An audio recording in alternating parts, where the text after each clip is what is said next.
In 1979, Dr. Rike Gerd-Hamer was diagnosed with testicular cancer. The cancer diagnosis came at a very difficult time during Dr. Hamer's life, because just a few months before he was diagnosed with cancer, Dr. Hamer's son Dirk died as a result of a tragic accident. Dr. Hamer was always a healthy man. He was never seriously ill.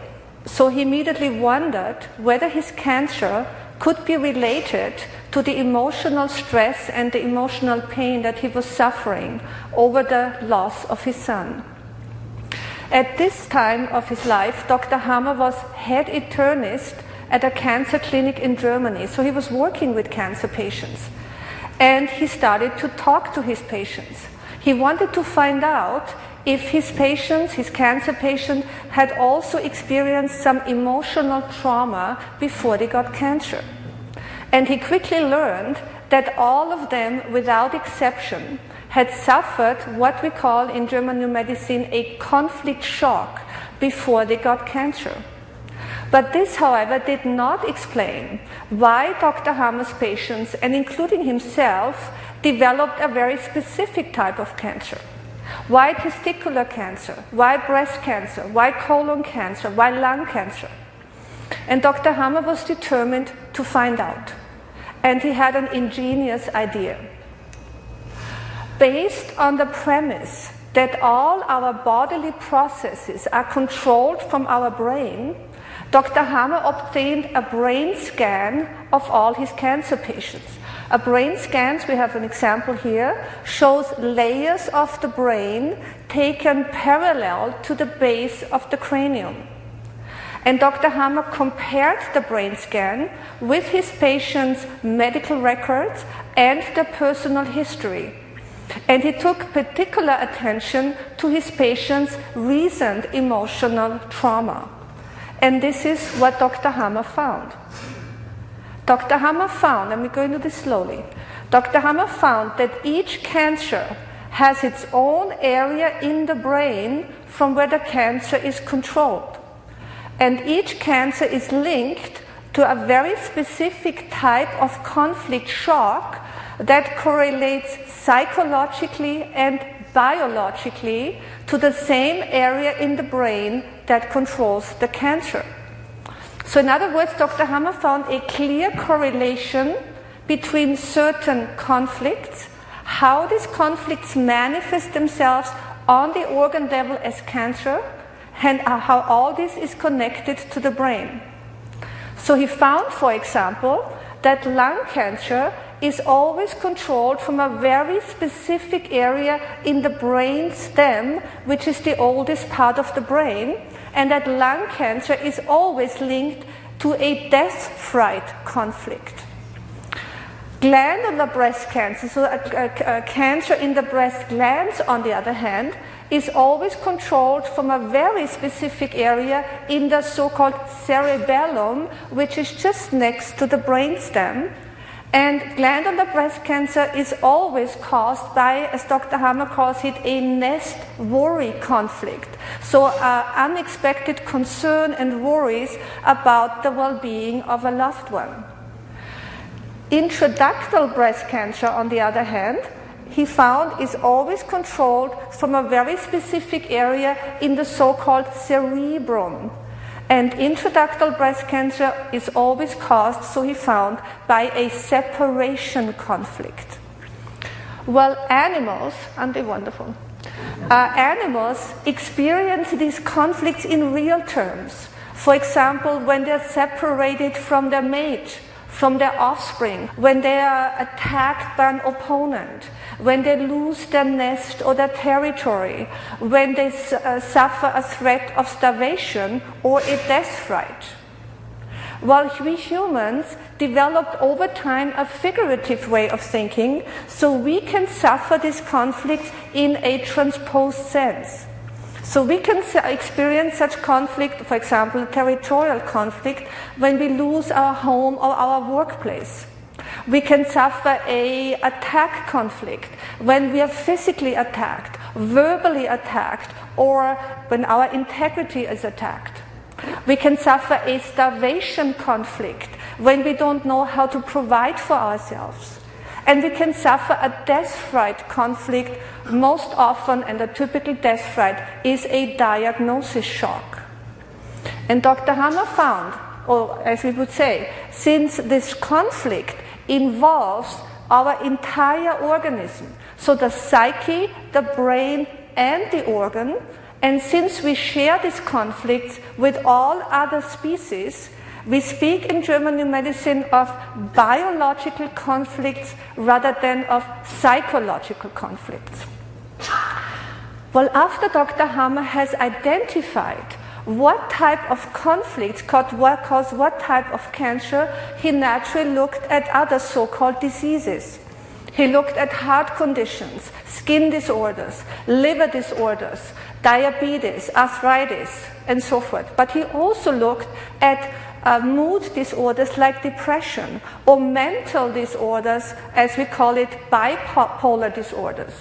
And Dr. Hammer found that this interplay, that this interaction between the psyche, the brain, and the organ applies to all of medicine and each patient's case. And Dr. Hammer called his findings the 5 biological laws of the new medicine. Dr. Hammer called them biological law because his discoveries reveal universal biological principles that apply to every living organism, to every species, and to every human being. Dr. Hammer calls his discoveries biological laws because these biological laws reveal that diseases are not, as we assumed, the result of a malfunctioning organism, but that diseases are instead meaningful biological processes which are comprehensible in the context of our evolution and how our organism developed over time. And the 5 biological laws also reveal that diseases are curable. Firmly tied into the science of embryology, Dr. Hammer provides the scientific evidence that we are all born with the capability to heal our own diseases, that the healing of cancer and all other diseases is inherent in all of us. And this implies, my friends, that we do no longer have to fear diseases, that we do no longer have to panic when we get cancer, because, as Dr. Hammer puts it so well, many of us will at one time or another experience a conflict and get cancer. But that is a normal part of life and not such a bad thing at all, once one understands the principles of the 5 biological laws. And we're going to look into those laws now. Okay, the first biological law states that every disease originates from a conflict shock that catches us completely off guard. So this is already important information, because such a conflict shock is an emotionally unexpected emotional distress, an unexpected emotional distress for which we are not prepared and which we could not anticipate. And as such, this conflict shock differs greatly from everyday stress or emotional stress that we can foresee. Dr. Hammer calls this conflict shock, this unexpected conflict shock, a DHS, which stands for Dirk-Hammer syndrome. He called it a DHS, obviously, in honor of his son Dirk, whose tragic death was the cause why Dr. Hammer himself developed cancer. So let's see how this plays out in details. The moment we suffer such a conflict shock, the conflict shock impacts in a very specific, in fact, in a predetermined area in the brain. And we see on a brain scan the impact of this shock as a set of sharp concentric rings. The location, so in other words, where exactly in the brain the conflict hits or impacts, is determined by the nature of the conflict. So if we learned already a little bit, a separation conflict always impacts in a very specific area in the so-called cerebrum, while a death-fright conflict always impacts in a specific area in the old brain, specifically in the brain stem. How does this play out on the organ level? Well, the moment the brain receives the conflict shock, the shock is instantly communicated to the corresponding organ, and instantly a significant biological special program is activated that assists, and I underline, that assists our organism in coping with the particular conflict situation. So in other words, Dr. Hammer identified the brain as the mediator between the psyche and the body. He identified the brain as the control station from which each and every biological program is controlled and coordinated. In German New Medicine, we view the psyche, the brain, and the organ as 3 levels of one unified organism. And we will keep in mind that it is the psyche that is the driving and the leading component of that program. Very important point. Such a conflict shock is, of course, a very subjective event. It's a very personal event. So how we perceive and experience this conflict shock is determined by our individual perception of this conflict situation, by our attitude, by our vulnerabilities, by our expectation, by our values and our beliefs. In other words, it is our subjective mode that determines how we perceive the conflict, and consequently what symptoms will manifest themselves as a result of the shock. Let's look at an example. And I'm using this example so we really understand the difference between a psychological conflict and a biological conflict. Let's say, for example, a woman is all of a sudden unexpectedly faced with the situation that her husband wants a divorce. Well, this is no doubt a separation scenario, let's call it. It is a separation scenario, but this does not necessarily mean that the woman suffers a separation conflict in biological terms. She can also perceive that situation as a loss conflict, which will involve her ovaries. She can experience the situation as a starvation conflict if she will no longer know how to provide for herself. She can suffer the conflict or experience it as an abandonment conflict, which will involve her kidneys. Or, let's say, as a self-devaluation conflict, which involves her bones. Well, whether the woman develops osteoporosis, ovarian cancer, liver cancer, or if she starts gaining weight when an abandonment conflict is involved, that is determined what she subconsciously associates with that particular situation.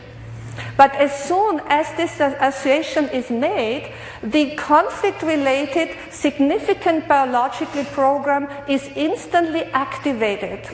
And the biological purpose of this biological program is to put her entire organism, so the organism as a whole, into a state that facilitates a conflict resolution. And this, my friends, is the new medical paradigm. This is what Dr. Hammer found. If more tissue is required to facilitate a conflict resolution, the conflict-related organ will respond to the conflict with cell proliferation. So let's look, for example, at lung cancer. Well, the lungs, so Dr. Hammer discovered, identified, are linked to a death-fright conflict. Because in biological terms, the death panic is equated with not being able to breathe. So the moment that death fright occurs, the lung alveoli cells, which are in charge of processing oxygen, will immediately start to proliferate and to multiply, forming lung nodules or a lung cancer. And the biological purpose of the lung cancer is to allow the individual or put the individual into a better position to cope with the death fright by increasing the capacity of the lungs. While we can suffer such death frights, or death frights can be suffered during any life-threatening situation. But as you probably understand, one of the most common death frights is a diagnosis shock, particularly a cancer diagnosis shock. So this brain scan here shows the impact of such a death fright conflict in the area of the brainstem that controls the lungs. In other words, every person who has lung cancer shows on the brain scan the impact in this particular area of the brain. In other words, it is from this area of the brain from where the lung cancer program, as we want to call it, is coordinated and controlled. So it is the death panic, it is the cancer fright, it is the cancer death panic, as I'd like to call it, that is the real reason why lung cancer is the most common cancer. And it has nothing to do with smoking. We're going to talk about toxins a little bit later. Conventional medicine calls such a lung cancer, these lung nodules, a malignant cancer or a malignant growth. But we have to realize that the term malignant used by conventional medicine is an artificial term that only indicates that the cell proliferation has exceeded an arbitrary limit. If the cell proliferation is below this limit, then the tumor is called benign. But if we learn to understand that a lung cancer is a meaningful biological process that has been successfully practiced for millions of years of evolution, then we also realize and learn to understand that the distinction between benign and malignant is actually pointless. So in German new medicine, we call the phase during which this meaningful cell proliferation takes place the conflict active phase. So other biological meaningful cancers, just like lung cancer, are, for example, colon cancer, liver cancer, pancreas cancer, kidney cancer, uterus cancer, prostate cancer, and glandular breast cancer, to name a few. And we're going to talk, of course, later in more details about the glandular breast cancer. And Dr. Hammer also found that this meaningful cell proliferation, in other words, these significant biological programs of these specific types of cancer, are all controlled exclusively from the so-called old brain. And Dr. Hammer found that the exact opposite principle is the case with all organs and tissues that are controlled from the cerebrum. So the point is, or the principle is, if less tissue is required to facilitate a conflict resolution, the conflict-related organ will respond to the shock, to the conflict, with tissue loss. So the opposite of cell proliferation. So let's look at an example. And this is always good it's very, obvious how we can explain this. Let's look at the cervix. The cervix is the passageway to the uterus. And Dr. Hammer found that the cervix, or the conflict linked to the cervix, is a sexual conflict of not being able to mate. While in nature a female can suffer such a conflict if mating is interrupted or doesn't take place for one or the other reason. Well, if this is the case, the cervix, the passageway to the uterus, immediately starts to ulcerate, causing tissue loss. And the biological purpose of the tissue loss is to widen the cervix, so when mating finally takes place, more sperm can reach the uterus, which enhances the chance of conception. Dr. Hammer found that we women, or women in general, can suffer these conflicts as well. So for us, this translates, for example, into sexual rejection, sexual frustration, sexual abuse, or anything shocking in regards to sexuality. So we see that tissue loss serves the purpose to facilitate the conflict resolution. With other biologically meaningful tissue loss programs are linked to our skin, for example, to the stomach lining, to the lining of our bronchial tubes, to the bile duct lining, the lining of the pancreatic ducts, thyroid ducts, and milk ducts, just to name a few. This is what we call the biological compass of German new medicine. And let's look at that. Look what we have already learned. We learned that all brain-controlled tissue generate, during the conflict active phase, cell augmentation, cell proliferation, let's say as in form of a tumor. While all cerebrum-controlled tissue or new brain-controlled tissue generate during the conflict active phase a meaningful, so biologically purposeful tissue loss or cell loss. This takes us now to the second biological law. The second biological law states that every biological special program, you see we don't use the term disease any longer, we call this a biological program. So the second biological program states that every disease or every special program runs in two phases, provided there is a resolution to the conflict. And as we already learned, this program runs parallel on all three levels, and the level of the psyche, the brain, and the organ. So let's see how this all plays out as far as our nervous system is concerned. So let's look what we see here. Before we have a DHS, before we have a conflict shock, our nervous system, or we are in a state of normotonia. Normotonia means that we are in a normal day and night rhythm where sympathikotonia alternates with vagotonia. These are terms that relate to our autonomic nervous system, and all it says is that during the day we are sympathicotonic, our heart rate is up, our muscles are going, we are in a normal state of stress. After 5 o'clock in the afternoon, we go into natural or normal vagotonia, which is the time where our mind, our body needs to rest. We're in a natural state of rest.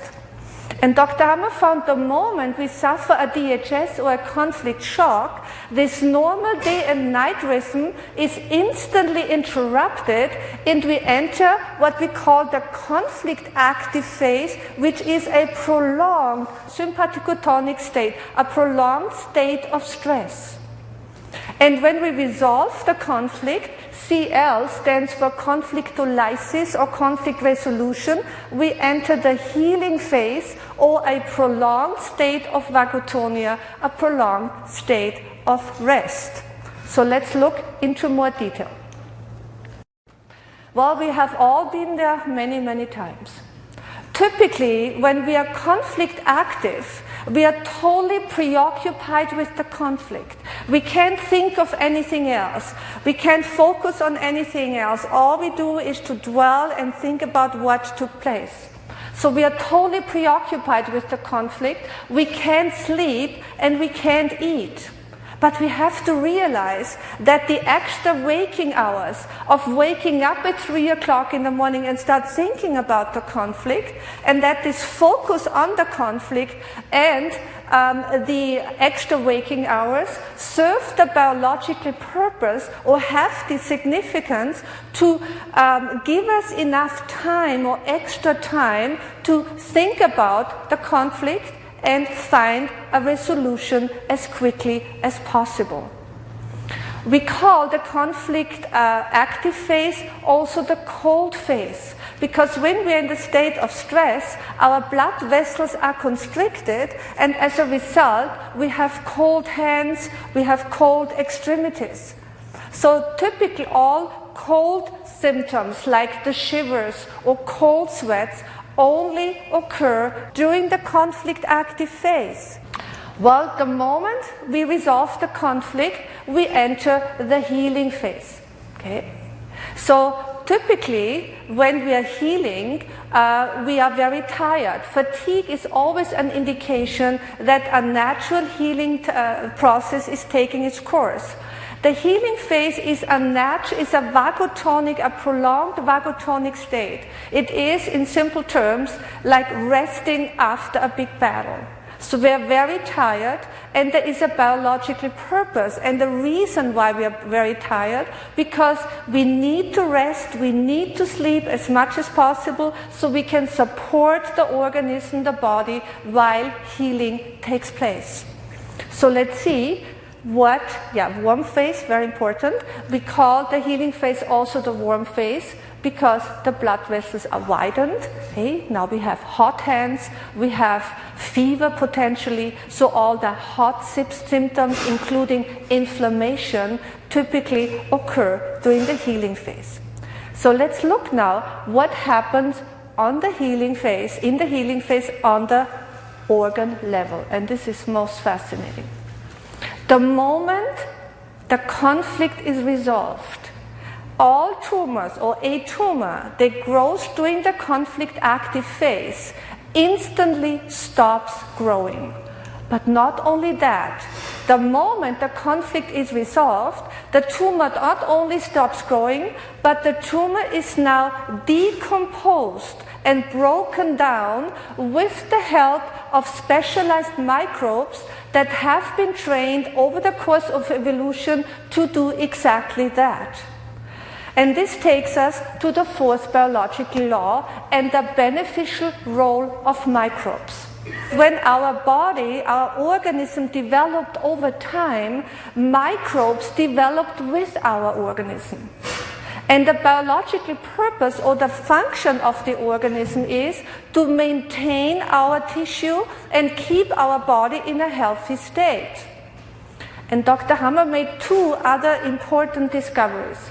Dr. Hammer found that these microbes that populate our organism are only active during the healing phase. So during the conflict active phase, they are dormant, they are inactive. But the moment the related conflict is resolved, the microbes instantly start the work that was assigned to them. Because Dr. Hammer also found that the manner and the style in which these microbes work are in full accordance with evolutionary logic. And this is what he found. He found that fungi, like Candida albicans, we're all aware of them, like fungi or mycobacteria like tubercular bacteria are the oldest microbes. So consequently, they only populated the oldest tissue that is controlled from the oldest part of the brain. And the moment the organ-related conflict is resolved, these fungi and TB bacteria begin to remove the tumor. In other words, these fungi and TB bacteria have been trained over the course of evolution to remove the tumor. In order to understand this even better, we have to realize the following. The tumor that grows during the active phase, like a lung tumor, like a colon tumor, like a liver tumor. So a tumor that grows during the conflict active phase consists of what we would call disposable cells. Because these cells are only meant to be there for the time being. They're only there to facilitate a conflict resolution and in fact improve the function of the organ during the conflict active time. And these disposable cells, they look in size and in shape different from the original cells, and that is important. because the tubercular bacteria, they recognize them as different and decompose only those. In fact, it gets even better than that. In fact, the moment we have the conflict, the moment the DHS occurs, the tubercular bacteria multiply parallel to the tumor growth. The TB bacteria, they multiply at the same rate as the tumor grows, so that when the conflict is resolved, there will be the sufficient amount of bacteria available to decompose the tumor. So now, of course, we are seeing symptoms. Okay? During the conflict active phase, there's never a symptom. There is a tumor, there is a growth, but we will never hear about people with a liver tumor or a lung tumor or so forth that they have any pain or anything. They don't feel the tumor at all. Okay? But this changes the moment the conflict is resolved and the person goes into healing. Because the remnants of the tumor, the remnants of this decomposing process have to be eliminated, causing discharge. So tubercular discharge is therefore typically expelled when a lung cancer is in healing. It is expelled through the sputum. When a colon tumor is being removed and decomposed, the discharge and the tubercular discharge is then in the stool. If a kidney tumor or a prostate tumor is being removed, the tubercular discharge is in the urine. Often this decomposing process and breaking down the tumor process, so to speak, is accompanied with blood loss. There is potentially blood in the discharge, because we have to realize it is as I like to call it, a construction site. And these small capillaries, they break easily, causing bleeding. Of course, bleeding also always has to be watched, but how important it is to understand that all this, when there's blood in the discharge, is a part of a healing process that is taking place. Another typical symptom that occurs in the healing phase when tubercular bacteria are involved are night sweats. So if there is a big tumor that has to be decomposed, these night sweats can be excessive. So again, how important is it to know that night sweats are not a bad sign? On the contrary, we now know that there is a healing process underway and that tubercular bacteria are in the picture. Okay? So if we don't have the tubercular bacteria, if we don't carry the TB bacteria or the fungi because of an overuse of antibiotics, what is the consequence? The result, as a result of not carrying these bacteria or fungi, the tumor cannot be decomposed and encapsulates. And such an encapsulated tumor can, as you can imagine, be found years later through a routine checkup. For example, through a lung X-ray, a mammogram, a colonoscopy, and so forth, right? And then, of course, it can cause new shocks, it can cause cancer shocks, and as a result, new cancers. So it is important what the biological process here is, and that we realize why the tumor cannot be decomposed. So what we also have to realize is that healing always occurs in a fluid environment. So there's always swelling, there is also edema in the area that is in the healing process. So we see swelling during the healing phase. Swelling typically causes pain. Easily, there can be inflammation during the healing phase, and fatigue and fever. So if we look at all these symptoms, discharge, pus, night sweat, swelling, pain, inflammation, fever, fatigue, we usually think that something is wrong, that we are sick. But it's quite the opposite is the case. Something is perfectly right, and we are now in a healing process, in a natural healing process. So people often ask me, so what is GNM therapy? Well, my friends, the symptoms, the pus, the discharge, the night sweat, the swelling, the pain, and the inflammation is already the natural healing that is taking place. And as Dr. Hammer puts it so beautifully, if the patient has been made aware of all the facts, He will no longer need to get frightened by his symptoms. He can now fully accept these as the healing symptoms they are, all of which had until now caused fear and panic. In the greatest number of cases, the whole episode will pass without any serious consequences. So the role of the GNM practitioner is to assist the patient during the healing phase, during the healing process, right? To assist him. A German new medicine practitioner will know how to support the healing process without interfering in it. Also, by understanding the entire process, gentle interventions can be planned in order to slow down a severe healing phase or more intense healing phase, and on top of it, potential complications can be anticipated and can be addressed before they reach a critical point. Well, with the patient and the doctor, the practitioner working together, this healing phase can in fact be a life-affirming experience for both of them. So let's look now from what we have learned to the so-called immune system. So let's look about the immune system based on Dr. Hammer's discovery that cancer is not a malignant disease but a meaningful biological process, and that microbes are in fact beneficial as they help us in the healing phase, in this case, as we learned, to decompose a tumor. Well, what is the immune system?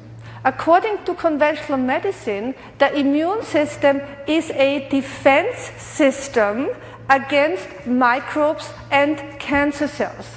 Thus, according to the theory, a weak immune system increases the risk of infectious diseases, we hear this all the time, and of developing cancer. Well, medical science views the immune system, or views, I should say, our body as a battlefield where white blood cells are ready to attack the enemy. In fact, daffodils are now, symbolically of course, also turned into weapons in order to fight cancer. But my friends, if we learn to understand that cancer is a meaningful process, that microbes are our loyal helpers, then the entire construct of an immune system falls apart. There is no immune system. The immune system does not exist. What exists, however, is a perfect biological system created to support us while we are healing. And that includes the supportive function of white blood cells, of antibodies, and many other biochemical processes. You see, Dr. Hammer puts everything on its head.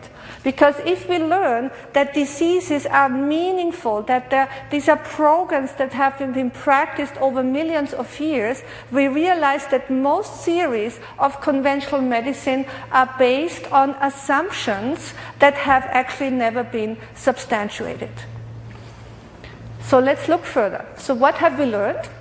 We learned that all brain-controlled tissue cause cell augmentation during the conflict active phase, causing the certain tumors to develop. And during the healing phase, these tumors are decomposed with the help of tubercular bacteria or fungi only, exclusively with those type of bacteria. And we learned that all new brain-controlled tissue generates a meaningful tissue loss in order to facilitate a conflict resolution. So let's see what happens now on the organ level of these tissues that cause tissue loss during the active phase. Remember, we talked about the cervix related to a sexual conflict that causes during the active phase tissue loss and widening of the cervix in order to facilitate the conflict resolution. So let's see what happens during the healing phase. Well, the moment the conflict is resolved, the tissue loss, in other words, the ulcerated area, is refilled and replenished with new cells. And it is this cell proliferation that is now diagnosed as a cancer.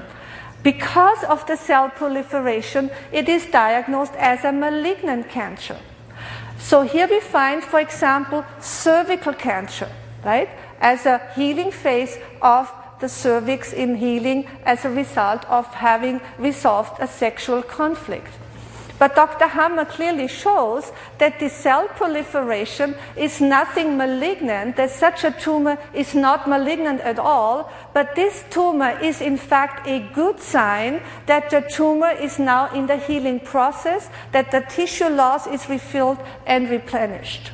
So nothing malignant about this, and because of the healing nature of these tumors, Dr. Hammer calls this type of tumors a curative cancer or curative cancers. Other curative cancers of this type, a bronchial cancer, lymphoma, non-Hodgkin's lymphoma, ovarian cancer, testicular cancer, intraductal breast cancer, but also we find here skin rashes, bronchitis, laryngitis, hemorrhoids, and many other conditions that are basically organs controlled from the new brain, and they are all linked to very specific type of conflicts that Dr. Hammer has discovered. And of course, typically in the healing phase again, we see swelling, there is typically pain, potentially inflammation and fever, and of course also fatigue. Again, all signs that a natural healing is taking place. So one important point to point out is the following, that the cell proliferation, so refilling the tissue loss during the healing phase, only takes place during the first phase of healing. After the so-called epileptoid crisis, which I will explain in a moment, the tumor basically degrades and slowly degrades and calcifies. And at the end of the program, the tumor is basically gone, and all we see is scar tissue and often also scar tissue on the psyche, if I may say it this way.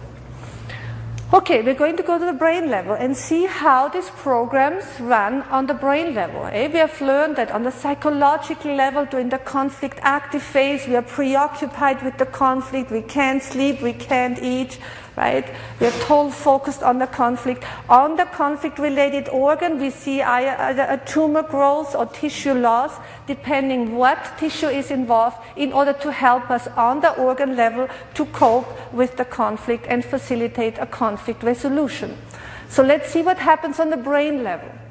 Well, during the active phase, all we see is on a CT scan the sharp target ring configuration in the area of the brain that is involved. Physically, so on the brain level as such, physically, there is absolutely no symptom. But this changes immediately when we go into healing, because healing also occurs now on the brain level. And as we learn, healing always occurs in a fluid environment, so the same applies to the brain. So during the first part of healing, there is water and serous fluid drawn to the area in the brain that is in healing.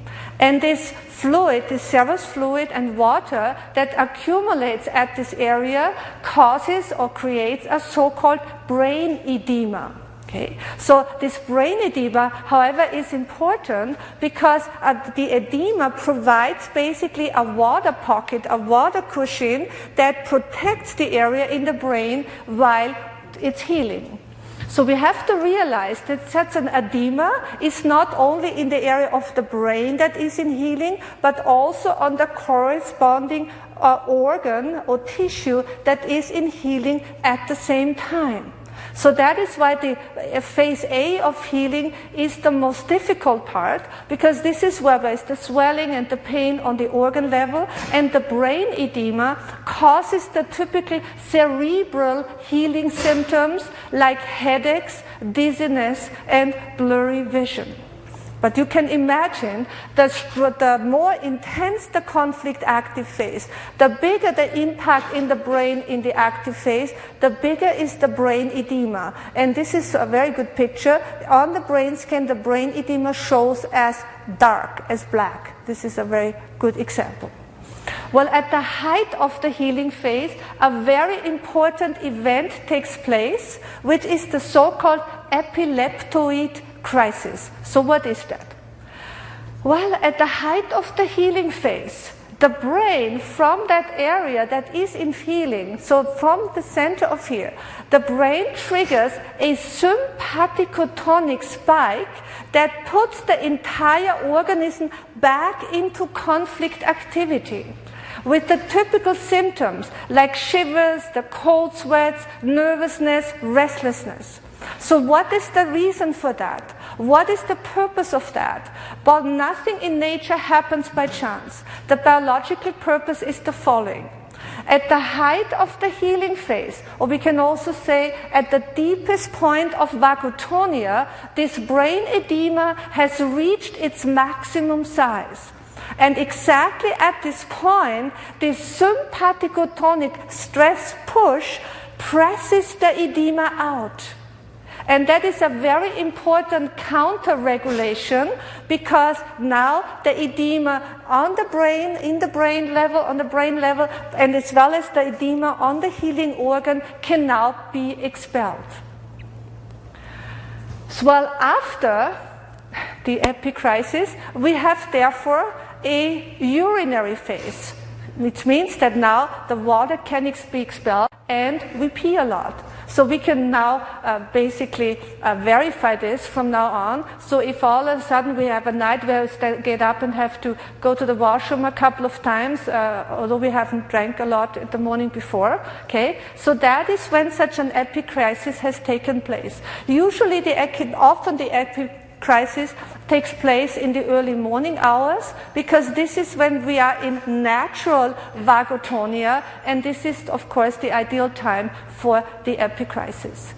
Epicrisis can manifest itself in different ways. Typical epicrisis symptoms, or events, I should say, are heart attacks, strokes, asthma attacks, migraine attacks, epileptic seizure, and as we of course understand, all these type of crises, of epicrisis, are linked to very specific organs and therefore to very specific type of conflicts. And that's why I said before, the GNM practitioner that is familiar and works with Dr. Hammer's work, who is, has studied it, will know exactly what type of epicrisis can be expected, and we can, anticipate this and take steps to hopefully prevent this as much as possible if it's a big epicrisis that we're waiting for. But we have these epicrisis events quite often in a small version, absolutely. So let's look now what happens in the healing phase. Well, as soon as the brain edema is pressed out, glia cells, so-called neuroglia, moves to the area in the brain that is being repaired and finishes the repair job. So you can imagine, if there is a long conflict active phase with a big brain impact in the brain causing a large brain edema, there is a lot of repair work that has to be done. So a lot of glia will accumulate at the site. And it is this accumulation of glia, it is these glia pockets that conventional medicine diagnoses or labels as a brain tumor. And Dr. Hammer has established and demonstrated already in the early 80s that such a brain tumor is not at all a malignant growth. On the contrary, what Dr. Hammer shows and what we already clearly understand is that such a brain tumor indicates a healing process on the brain level parallel to the healing on the corresponding organ. Okay? So whenever there's healing going on the organ level, from a common cold to hemorrhoids to a cancer, we see during phase B of healing these clear pockets in the brain if a brain scan is taken. And of course, the size of these so-called brain tumors is determined how intense the program is. And just a couple of sentences here. This shows us the preventive aspect or value of German new medicine. Because now that we know when we are conflict active, because we have the cold hands, we are preoccupied with the conflict, we wake up at 3 o'clock in the morning and start thinking of it. Now we know it's time, I should resolve this conflict as soon as possible. If we are constrained because we can't leave our workplace, we can't leave a difficult relationship, we should try, as we call it, to downgrade the conflict. Downgrading means to minimize the conflict mass, because remember, the psyche, the brain, and the organ work as one unit. And it is the psyche that is the leading component of the unit. So if we downgrade this emotionally and psychologically, then the program will be lighter, so to speak, not as intensive, and we can prevent more difficult healing phases and healing symptoms. Okay, next. Okay, what have we learned? This is basically how we can summarize the fifth biological law. The fifth biological law states that every so-called disease is part of a significant biological program created to assist the organism in coping with a biological conflict. Okay? So what did we learn? We learned that all old brain control tissue cause cell augmentation in the active phase. The tumor is broken down during the healing phase. All new brain control tissue cause a meaningful tissue loss, which is refilled and replenished during the healing phase. How come? What is the reason why certain tumors, certain cancers grow during the conflict active phase of all old brain control tissues, so in the active phase, and other tumors basically develop during the healing phase when the organ is controlled from the new brain? And Dr. Hammer found the answer in the science of embryology, and we're going to look at this now. This is a beautiful quote. The science of embryology and our knowledge of the evolution of man is the foundation of medicine. They are the two sources that reveal to us the nature of cancer and of all so-called diseases. So let's look at this in more details. This is absolutely fascinating. This is a blastocyst. A blastocyst contains a cluster of cells from which the embryo develops.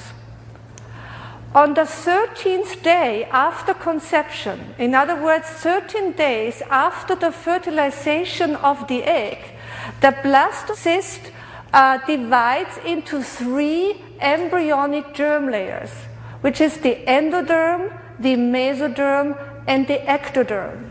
And it is from these 3 germ layers from which all our organs and tissues developed. In fact, we have to point out and realize that when the fetus develops in the womb, or the fetus develops, that the fetus passes all the evolutionary stages from a single-celled organism to a complete human being. And we're going to look at this now in details. Okay, the endoderm develops all the organs of the intestinal canal or the alimentary canal from the mouth to the rectum. The endoderm also develops the liver, the pancreas, the lungs, the prostate, and the uterus. From an evolutionary point of view, the endoderm is the oldest germ layer. And that is why all organs and tissues that derive from the endoderm are controlled from the oldest part of the brain. And all these tissues that derive from the endoderm and are controlled from the oldest part of the brain are the same cell type. They are all so-called adenocells. And in full accordance with evolutionary logic, All organs that derive from the oldest germ layer relate or are linked to the oldest biological conflicts. Conflicts that relate to breathing, procreation, and food, literally or figuratively. And what we have learned is that all organs that are controlled from the brainstem, they generate exclusively cell augmentation or a tumor growth during the conflict active phase. And during the healing phase, the tumor is broken down with the help of mycobacteria and fungi that are the oldest microbes that populated the oldest tissue that is controlled from the oldest part of the brain and that derives from the oldest germ layer. See, we have a system. The mesoderm develops our underskin, the corium skin, the skin underneath the epidermis. It also develops the breast glands, the pleura, the ovaries, the testicles, the spleen, bones, muscles, and other tissue. And all tissues and organs that originate from the mesoderm are controlled from either the cerebrum or from the cerebral medulla, which is the interior part of the cerebrum. At a later time during evolution, we developed a second skin, which is the epidermis, which covers entirely the underskin. And the skin, the epidermis, derives from the ectoderm. The skin consists of squamous epithelial tissue.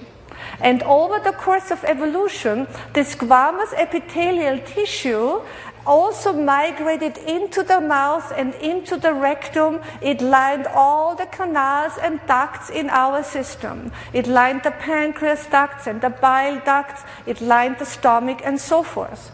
And being the youngest tissue type that derives from the youngest germ layer, all these organs and tissues that derive from the ectoderm are exclusively controlled from the youngest part of the brain, which is the cerebral cortex. And accordingly, these tissues relate to more advanced biological conflicts like separation conflicts, territorial conflicts, identity conflicts, and so forth. And all these tissues, as we have learned, they generate a meaningful tissue loss during the conflict active phase, which is refilled and replenished during the healing phase.